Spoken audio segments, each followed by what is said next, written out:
ఎలా అనిపించింది మేడం? చాలా బాగుందండి. అసలు టీవీలో ఎన్నిసార్లు చూసినా నాకు ఇంకా కొత్తగానే ఉంది. లవ్ స్టోరీస్కి ఉదయ్ కిరణ్ ఒక బ్రాండ్ అనమాట. ఉదయ్ కిరణ్, తరుణ్ ఇలాంటి సినిమాలు మళ్ళీ రాలేవు. వస్తే అసలు టీఎఫ్ఐ తర్వాత మళ్ళీ ఆయన బిగ్ స్క్రీన్ పై చూడడం ఎలా అనిపిస్తుంది? చాలా రోజుల నుంచి వెయిట్ చేస్తున్నారు ఈ సినిమా. అంటే ఈ సినిమా మేము టీవీలో చాలాసార్లు చూసినాం, కానీ అసలు నేను థియేటర్లో చూస్తానని ఎప్పుడు అనుకోలే. చాలా బాగా అనిపించింది, కళ్ళెంపటి నీళ్ళు వచ్చినాయి. ఉదయ్ గారు మన మధ్యలో లేరు, బట్ స్క్రీన్ మీద చూసినప్పుడు నేను మంచి పెద్ద ఫ్యాన్ అండి నేను.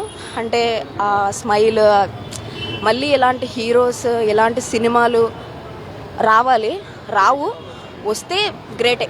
సో ఉదయ్ గారి నెక్స్ట్ ఏం రిలీజ్ అవ్వాలనుకుంటున్నారు? రీ రిలీజ్ ఇంకా నా ఫేవరెట్ మూవీ అంటే నువ్వు నేను ఆల్రెడీ రిలీజ్ అయింది, మళ్ళీ చేయాలని కోరుకుంటున్నాను. ఆ మూవీ అయితే సూపర్. అసలు రోజు చెప్పాను కదండి, కన్నీళ్ళు వచ్చేసినాయి నాకైతే.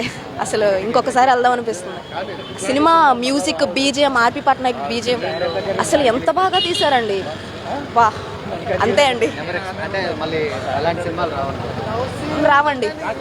రావని రాసిస్తా.